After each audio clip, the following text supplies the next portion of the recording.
जाता है। जब से उसका जन्म हुआ है और आखिरी समय तक वो असली खुशी को ही ढूंढता रहता है, मगर क्या होता है, सब कुछ व्यर्थ ही जाता है, बेकार जाता है, दुनिया से बेकरार और बेजार ही जाता है। इस बेजारी और बेकरारी से अबूर पाने की खातिर ईश्वर की भक्ति और रियाजत है। इस व्याकुलता और बेकरारी से अगर वो पार पाना चाहता है या छुटकारा पाना चाहता है, तो इसके लिए परम पिता परमेश्वर की भक्ति और बंदगी ही है।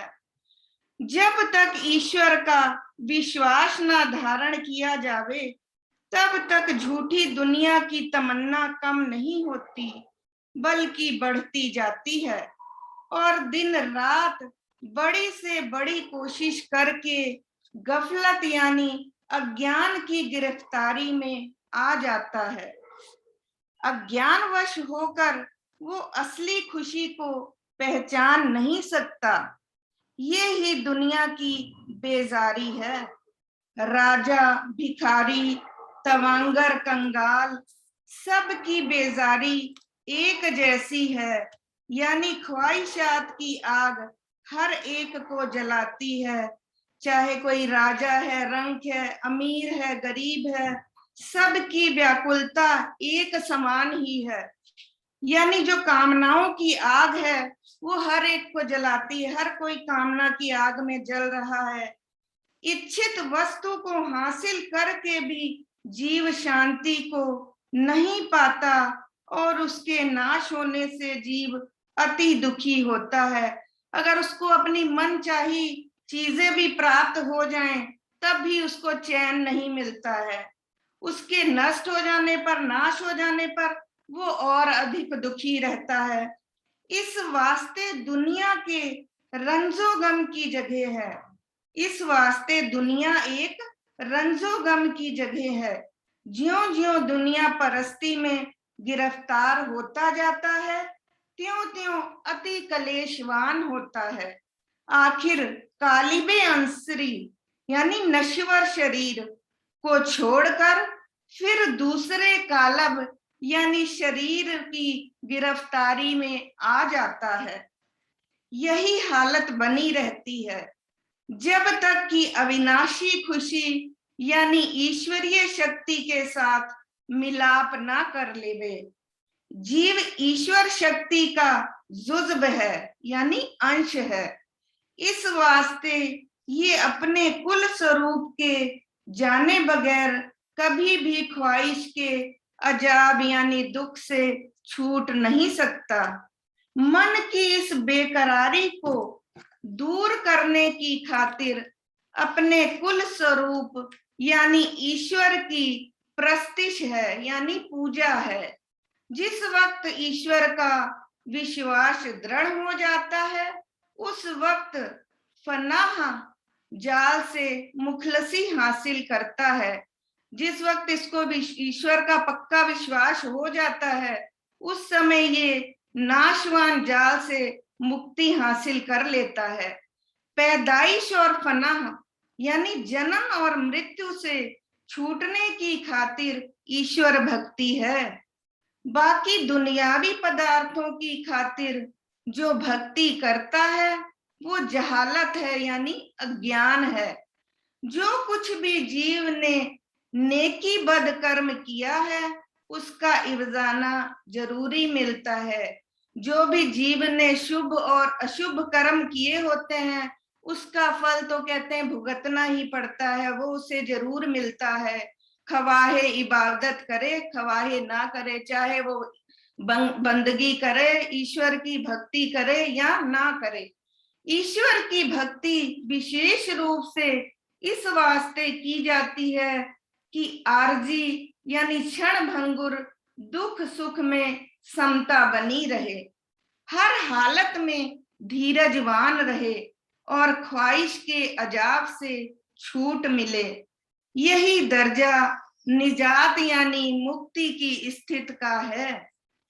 जिन लोगों ने ईश्वर की बंदगी की उनका जीवन विचार कर सकते हो कि किस तसल्ली में उन्होंने राहत व रंज यानी सुख और दुख को बर्दाश्त किया। यही हालत असली खुशी की है, जिसमें आर्जी खुशी व गमी की मदालखत नहीं, यानी संताप का हस्तक्षेप नहीं है। इसी शांतिमय हालत को हासिल करने की खातिर भक्ति है। जब तक इस हालत को आप प्राप्त ना कर ले में, तब तक खुशी व गमी यानी पैदाइश व फनाह के दायरे से नहीं निकल सकते। ईश्वर शक्ति काल और कर्म से मुरबरा है, यानी मुक्त है, यानी हर हालत में पूर्ण आनंद स्वरूप है। जीव हर हालत में काल और कर्म की गिरफ्तारी से भयभीत रहता है, यानी डरा हुआ रहता है। इस अजाब से छूटने की खातिर अपने कुल स्वरूप से प्रेम और उसकी प्राप्ति की जरूरत है। वो ही हालत परमानंद की है। दुनियावी सुख यानी इंद्रिय भोग असल में अजाब यानी दुख हैं। ना भोग स्थिर रहते हैं, ना मन इंद्रियां स्थिर रहती हैं। इस वास्ते झूठा लालच हर वक्त बेसब्री और लाचारी के देने वाला है, यानी अधिक भोग पदार्थ हासिल करके भी सब्र नहीं होता, यानी संतोष नहीं होता है, ज्यादा ही दुखी होता है। इस घोर दुख को विचार करके महापुरुषों ने उस परम शक्ति का आसरा लिया, उसका सहारा लिया, और जो हमेशा दायम व कायम है और आनंद स्वरूप है। जीव देह के सुखों को सत्य जानकर हर वक्त मुस्तगर रहता है, यानी उसमें लीन रहता है, डूबा हुआ रहता है। जब देह नाश हो जाती है तब सुख कहाँ, जब देह ही नाश हो गई तो फिर हम सुख कहाँ उसका, बेजारी ही बेजारी है। इस दुख को महसूस करके यानी फनाह के दायरे से निकलने की खातिर ईश्वर की प्रस्तिश है, यानी उसकी पूजा है। जीव देह के भोगों में गलतान है, मगर देह का एक बाल भी नहीं बना सकता। जीव देह के भोगों में ऐसा फंसा हुआ है, ऐसा लीन है, मगर वो उसमें इतनी ताकत भी नहीं है कि वो अपनी देह का एक बाल भी बना सके। बताओ, जो चीज दूसरी ताकत के सहारे है वो कहाँ तक सुख दे सकती है। इस वास्ते इस ख्वाबे गफलत यानी अज्ञानता को छोड़कर अपने असली हकीकी मालिक की तलाश आशिकों ने की। वजूद यानी शरीर एक फनाह होने वाली चीज है, जो शरीर है एक नाश होने वाली चीज है, उसका मोह अधिक दुख रूप है। इस वास्ते वजूद को जो जिंदा रखने वाली ताकत है उसको हासिल करना असली खुशी है। जिस ताकत के सहारे वो अनासर यानी तत्वों का वजूद चलता है और रंग रंग के अजायबात यानी स्वरूप दिखाता है, उस ताकत की तलाश करना ही असली मकसद है।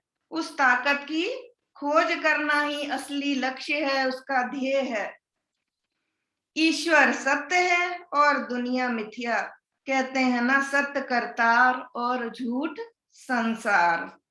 इस वास्ते सत्य की तलाश असली खुशी है और झूठ की मोहब्बत असली रंज। जो सत्य की खोज है वही असली खुशी है और जो झूठा प्रेम है वही असली दुख है। ईश्वर से मांगना सिर्फ धीरज और शांति चाहिए, जो इस अजाब से निजात देवे।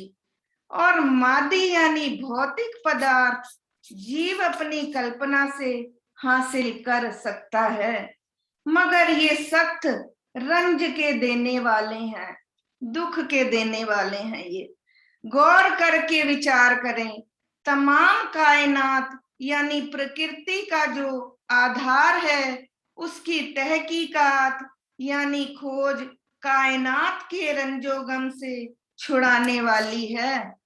इस वास्ते उस मालिक की बंदगी की जाए, उस परमेश्वर की भक्ति की जाए, उसकी याद की जाए। ओम ब्रह्म सत्यम सर्वाधार। किसी तरह की कोई गलती हो तो उसके लिए क्षमा चाहती हूँ। ओम ब्रह्म सत्यम सर्वाधार। आज के सत्संग का दूसरा सत्विचार आदरणीय प्रेमी सरोज अरोड़ा जी हल्द्वानी से हम सबके सामने रखेंगी। विषय है सच्ची संगत।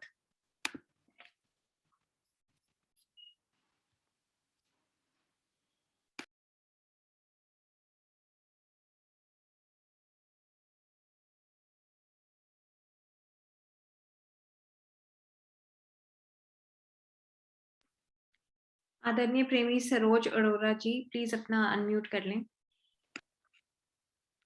नारायण रूप संगत के चरणों में ओम ब्रह्म सत्यम जी सर्वाधार। आवाज आ रही है जी?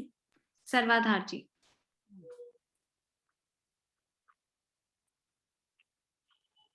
सतगुरु तो अंतर रमे, पल पल करें पुकार, आज्ञाकारी होए के तू घट के पाट उघाड़।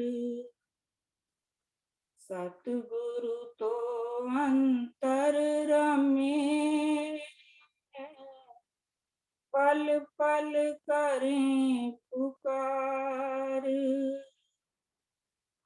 आज्ञाकारी होए के तू घट के पाट उघाड़। आज विषय है सच्ची संगत क्या है। गुरुदेव की कृपा से विचार करूंगी थोड़ा। गुरुदेव का एक दोहा आता है, साची संगत प्रभु रूप है, नित प्रभु का करे विचार, मंगत संगत दर्श से नित ही नित बलिहार। साची संगत प्रभु रूप है, नित प्रभु का करे विचार, मंगत संगत दर्श से नित ही नित बलिहार। गुरुदेव इस दोहे में क्या कह रहे हैं? साची संगत प्रभु रूप है, नित प्रभु का करे विचार। ऐसी संगत जो प्रभु का हर समय विचार करती है, सत्य के साथ जुड़ी रहती है, होना ना होना प्रभु की आज्ञा में देखती है। गुरुदेव कह रहे हैं ऐसी संगत के दर्शन से मैं बलिहार जाता हूँ। जो संगत हर समय प्रभु का विचार करती है। संगत भी दो तरह की होती है, एक जो ईश्वर को नहीं मानते हैं और दूसरी जो गुरु के साथ जुड़ी रहती है। वही संगत, वही सच्ची संगत कहलाती है। जो सच्ची संगत करता है, प्रभु के साथ जुड़ा रहता है, ईश्वर भी उसको बहुत ऊंचा दर्जा देते हैं। जो हर समय ईश्वर की सेवा, ईश्वर की आज्ञाओं को मानता है, तो ईश्वर भी उसको बहुत ऊंचा दर्जा देते हैं। हम अपने गुरुदेव को ही देखें, उन्होंने संगत को कितना ऊंचा स्थान दिया, हर जगह संगत को महत्व दिया।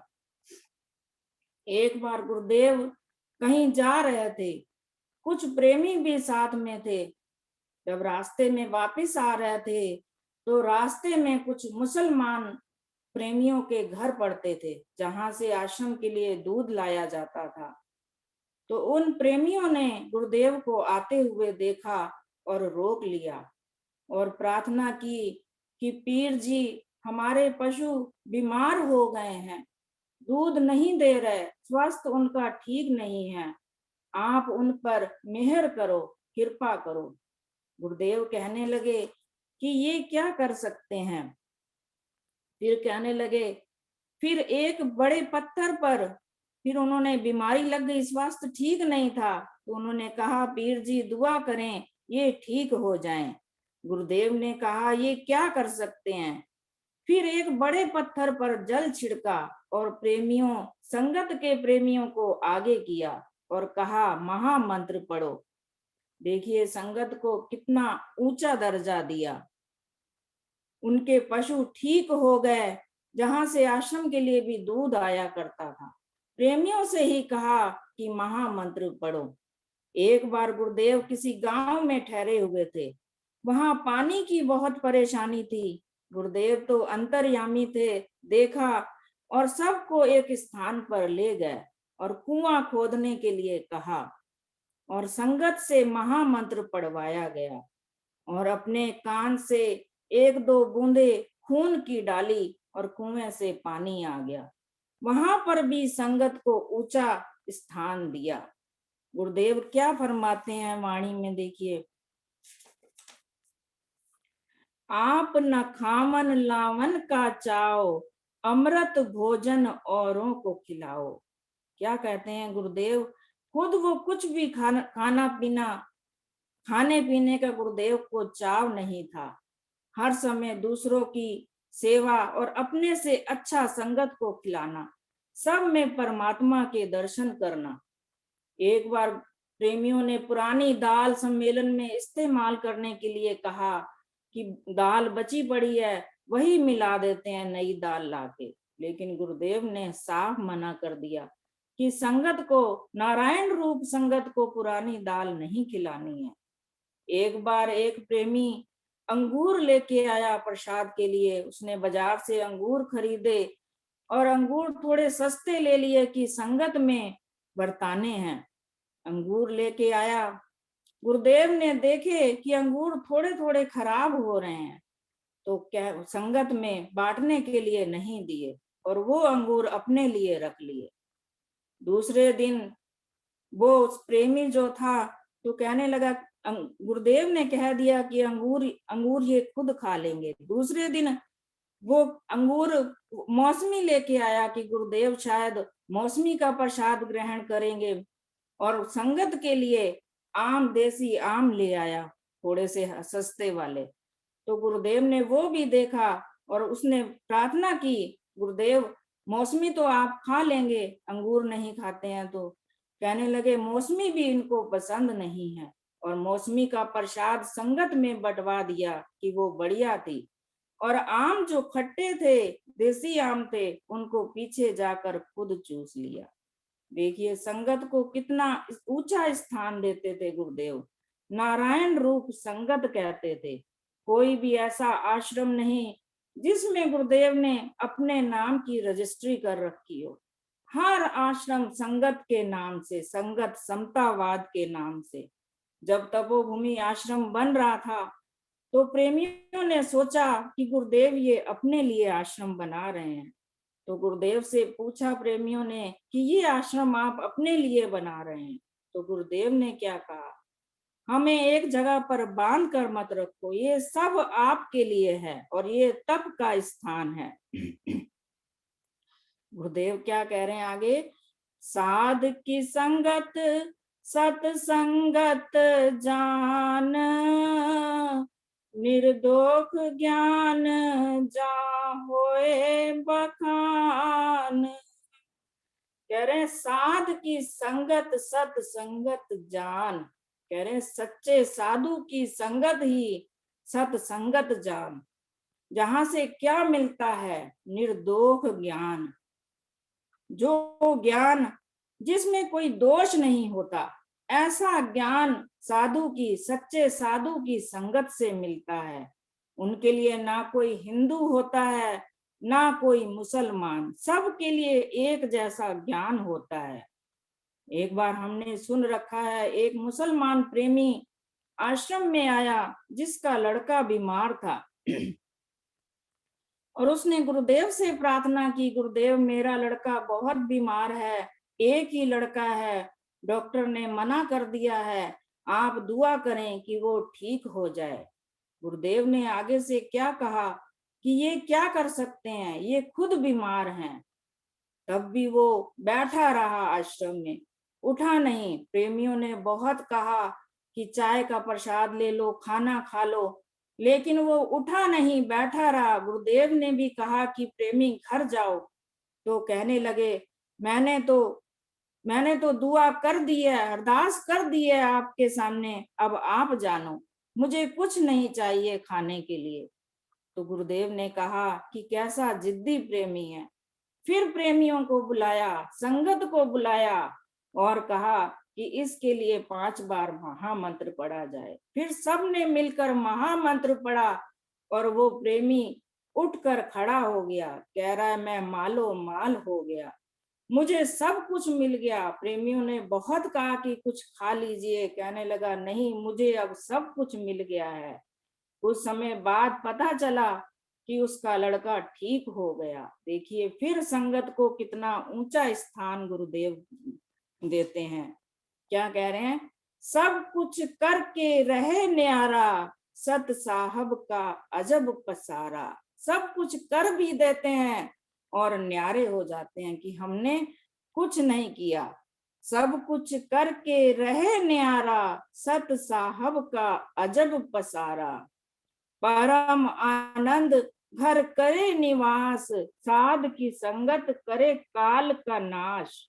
जो साधु की संगत करता है, सच्चे संत महात्मा की संगत करता है, काल उसके नजदीक नहीं आता और उसके अंदर परम आनंद की प्राप्ति होती है। उसको कह रहे हैं, सच्ची संगत महिमा अधिकाई, सच्ची संगत महिमा अधिकाई, साची संगत चरण कृष्ण दुलाई। कह रहे सच्ची संगत की बहुत बड़ी महिमा संत महात्माओं ने गाई है। और कृष्ण भगवान को भी देखिए, उन्होंने संगत के, जब यज्ञ हो रहा था तो संगत के चरण धुलाए और उनके जूठे पत्तल उठाए। कह रहे हैं सो ही दुर्जन सो ही अवगुण हारा, साधु की संगत नहीं निश्चय धारा। कह रहे हैं वही दुर्जन है, यानी शत्रु है और अवगुणों से भरा हुआ है, जो अपने निश्चय में साधु की संगत नहीं लाता, जो अच्छी संगत के साथ नहीं जुड़ता है। गुरुदेव ने तो हर जगह संगत को ऊंचा स्थान दिया और संगत से ऊंचे भी कभी नहीं बैठे। कहते थे ये संगत के साथ ही बैठेंगे, लेकिन संगत को इतना ऊंचा स्थान दिया, लेकिन क्या हमने अपना कर्तव्य निभाया? जितने भी सच्चे संत महात्मा हैं, जैसे गुरु नानक देव जी, दादू जी, कबीर साहब, उन्हीं के जैसे हमारे गुरुदेव का भी तप त्याग कुछ कम नहीं है। पूरी रात जंगलों में तप करना और पूरा दिन सेवा करनी, किसके लिए? सिर्फ हमारे लिए, कि हमारा कल्याण हो जाए। कई गुरु तो देखिए शरीर की कितनी देखभाल करते हैं और अच्छे से शरीर को रखते हैं, लेकिन हमारे गुरुदेव ने शरीर की तरफ भी कभी ध्यान नहीं दिया। अपने शरीर की एक एक बूंद संगत को दे दी। हमारा भी कर्तव्य बनता है, हम अपने गुरुदेव के वचनों को सारे संसार में फैलाएं और खुद भी अमल में लाएं, ताकि कोई दूर से देखे और हमें गुरु के नाम से पहचाने कि हम ऐसे गुरु के शिष्य हैं। हमसे कोई ऐसी गलती ना हो जिससे गुरु के नाम पर धब्बा लगे। हमारा आचार व्यवहार खान पान सब शुद्ध हो। हम में से कई प्रेमी ऐसे दिखते हैं जो गुरु की शिक्षा को कई माध्यमों से फैला रहे हैं। और गुरु कई ऐसे माध्यम आ गए आज, यूट्यूब, फेसबुक, कई प्रेमी लगे हुए हैं इन कामों में। बहुत गुरु की सेवा है ये। गुरु का सम्मेलन भी अवश्य होना चाहिए, चाहे कम रूप में हो, ताकि हमारा आपसी प्रेम बना रहे और हम एक दूसरे से शिक्षा लें। हम कहीं जाते हैं सम्मेलन में तो दिखता है कि कई प्रेमियों में गुरु की झलक नजर आती है। हम उनको देखते ही हमारा मन प्रसन्न हो जाता है। हमें उन्हें देखकर लगता है कि हम सबसे नीचे जीरो पर खड़े हैं। फिर से उनसे हम प्रेरणा लेते हैं और आगे बढ़ने की कोशिश करते हैं। तो गुरुदेव हम पर कृपा करे कि हम संगत से सच्ची संगत बने, गुरु के वचनों को अपने जीवन में उतारें और आपस में हम प्रेम, एकता, सेवा का भाव हमारे अंदर आए, ताकि हमारे अंदर गुरु की पहचान हो कि हम सच्चे गुरु के शिष्य हैं। गुरुदेव ने कहा है, संगत राजा संगत प्रजा, संगत करे न्याय, मंगत सतसंगत दर्श से, नित ही नित हूँ बलिहारी। संगत ही राजा है, संगत में से ही प्रजा बनती है और संगत से ही आपस में प्रेम होता है, संसार में प्रेम बढ़ता है सच्ची संगत करने से। तो हम में भी ऐसा भाव आए कि हम सच्ची संगत बन सकें।